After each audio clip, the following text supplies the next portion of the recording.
sa pagpapatuloy ng ika-4 na bahagi ng taong 2001.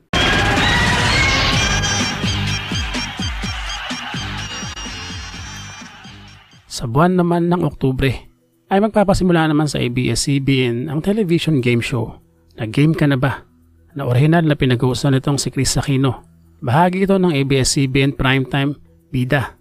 Ito ay mula 2001 hanggang 2004. Ang game show na ito ay kinagiliwan din ng mga mahilig sa kaalaman, lalo na sa mga general knowledge. At na-showcase din dito ang galing ni Chris Aquino sa pag-host. Welcome to the Weakest Link. Samantala, October 15 naman, nang isa pang game show ang magpasimula sa IBC13. Ang international game show na Weakest Link. Ito ay nagmula sa United Kingdom sa BBC2 channel. Sa ating bansa ay pag-uusan naman ito ni Edu Manzano.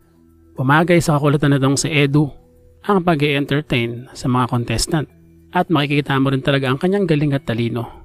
Kaya naman bagay na bagay sa kanyang programa, tulad naman ng Who Wants to Be a Millionaire kay Christopher De Leon at kay Vic.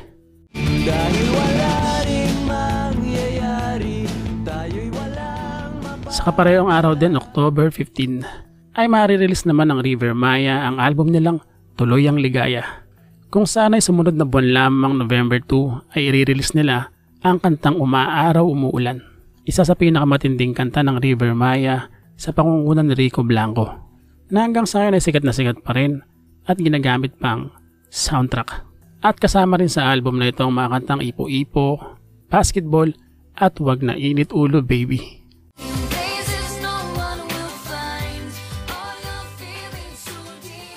Sa buwan naman ng November 4, 2001, ay marirelease naman ng American singer-actress na si Mandy Moore ang kanta niyang Cry na nakapalob naman sa kanyang album na Mandy Moore.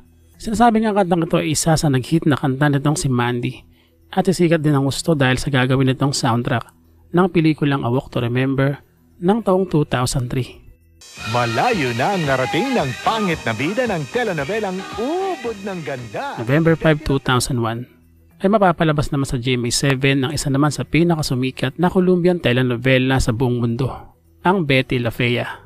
Una itong umere sa RCN Colombian Network taong 1999 na pinagbidahan itong si Maria Orozco. At pumatok din ito sa ating bansa dahil sa ganda ng kwento nito. Nagulantang naman ng bansa dahil sa balita ng pagpatay sa magaling at veteranang aktres na si Nida Blanca. Siya ay natagpuang patay sa loob ng kanyang kotse.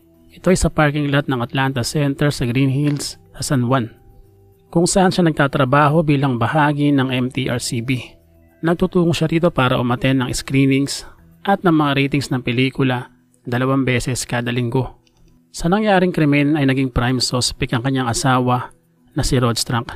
Ito ay dahil sa issue ng Last Will and Testament, dahil inalis niya ito bilang kanyang tagapagmana dahil sinasabing battered wife daw siya sa pagiging asawa niya dito.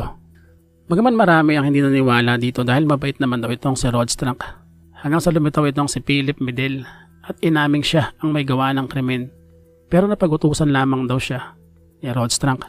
2002 nang umalis sa bansa itong si Rod Strunk para magtungo sa Amerika. Kaya naman ang sampahan siya ng kaso ay wala na siya sa ating bansa.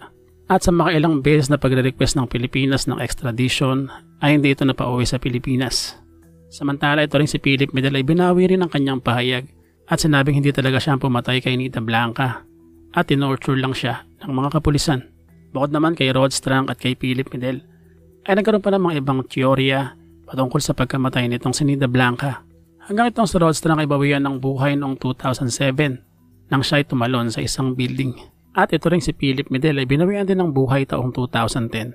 Kaya naman ang kaso ng pagpatay dito kay Miss Nida Blanca ay nananatiling misteryo. November 7 naman ang pumasok sa bansa ang bagyong Nanang na tumawid naman sa Kabisayaan.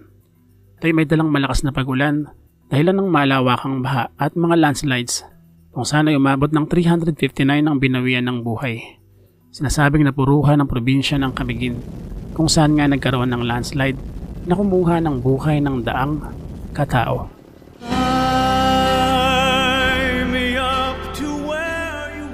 Na-release naman November 20 ang album ng Josh Groban ng American singer, songwriter at actor na si Josh Groban, kung saan nakapaloob ditong mga kantang Spanish spiritual song at ang mga kantang Vincent, The Prayer kasama si Charlotte Church at ang kantang To Where You Are. Ang kanyang naging debut single na agad naman nagustuhan ng mga tao dahil syempre kakaibang tunog nitong sa Josh Groban. Parang may pagka-Gregorian chant. Bago sa pandinig at nakaka-relax. Kaya naman mula 2001 ay makikilala na siya sa buong mundo.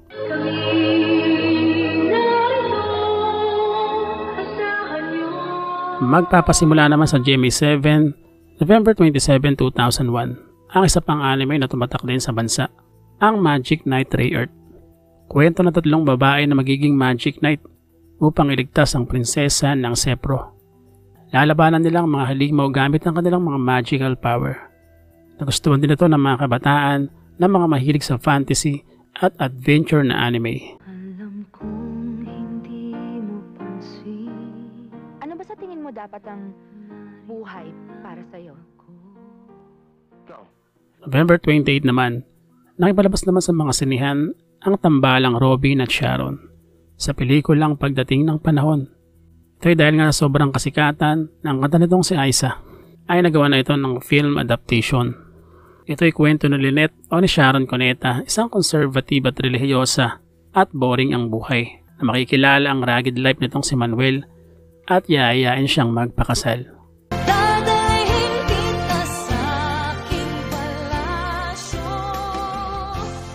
At sa taon din ito'y marirelease din ang album na Rain nitong si Regine Velasquez, kung saan nakapaloob dito ang kantang Dadalhin at ang kantang To Reach You na syempre papatok din sa ating bansa at magna number 1 sa mga top chart at madalas napapatugtugin sa mga radyo. Sa totoo lang hanggang sa ngayon nga ay lagi ko pa rin naririnig ang mga kantang ito. Sa buwan naman ng Disyembre ay magpapasimula naman sa bansa ang SNR Membership Shopping na unang tinawag na SNR Price Mart mula sa Amerika. SNR stands for Saul and Robert Price, ang founder ng Price Mart, ang kauna-unahang foreign retailer sa bansa na pasinayaan ng Retail Trade Act of 2000. Maligayang Pasko at maligos bagong taon. Marirelease din sa taong ito ang album na caroling ng bandang Shackle, kung saan nakapaloob dito ang kantang Maligayang Pasko na magiging bahagi din ng tugtuging Pasko sa ating bansa.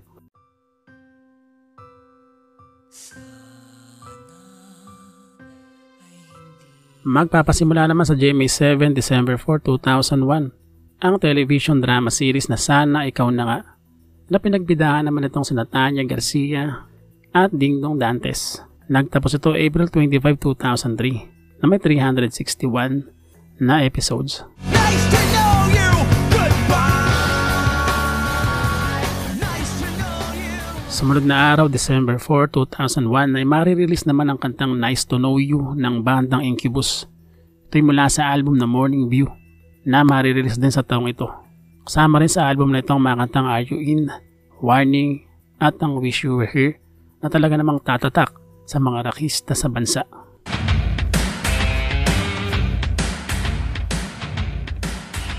December 6 naman ipapalabas din sa mga sinehan ang pelikulang Buhay Kamao na pinagbidahan naman itong si Robin Padilla. Kwento nitong si Pepe na ginampanan nga nitong si Robin na sa kabila ng pagbabawal sa kanya ng kanyang ama na pumasok sa larangan ng boxing.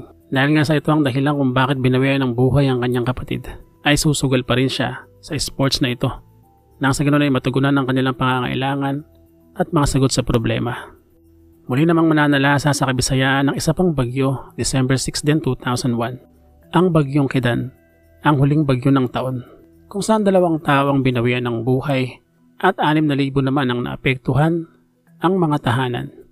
Magtatapos naman December 16, 2001 ang PBA 27 season, kung saan nakuha ng San Miguel ang All Filipino Cup Champion, Batang Red Bull naman sa Commissioner's Cup at ang Santa Lucia Realtors sa Governor's Cup.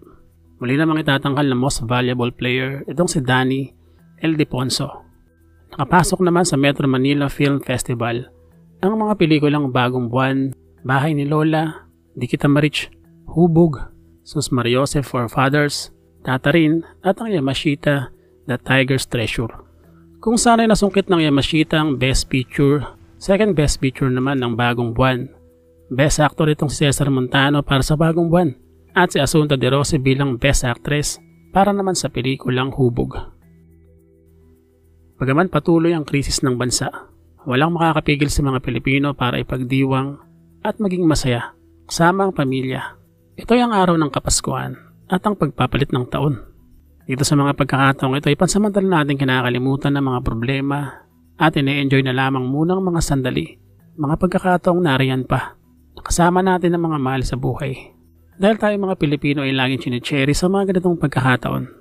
Sa susunod na taon ay tatalakayin naman natin ang unang mga buwan at taon ni Pangulong Gloria Arroyo, ang naganap na lindol sa Mindanao, ang pagkamatay ni Rico Yan, ang patuloy na pag-aasik ng kaguluhan ng mga Abu Sayyaf sa Mindanao, at marami pang iba. Muli maraming salamat sa inyo mga po sa inyong pagsama sa video natin sa araw na ito. At paulit-ulit kong sinasabi na kung hindi ka pa nakapag-subscribe, ay mag-subscribe ka na para naman tumaas ang subscriber natin. At isa pa, inaanyayahan ko rin kayo na i-like ang ating Facebook page. Muli maraming salamat sa inyo mga paus. At see you sa next episode. Bye-bye.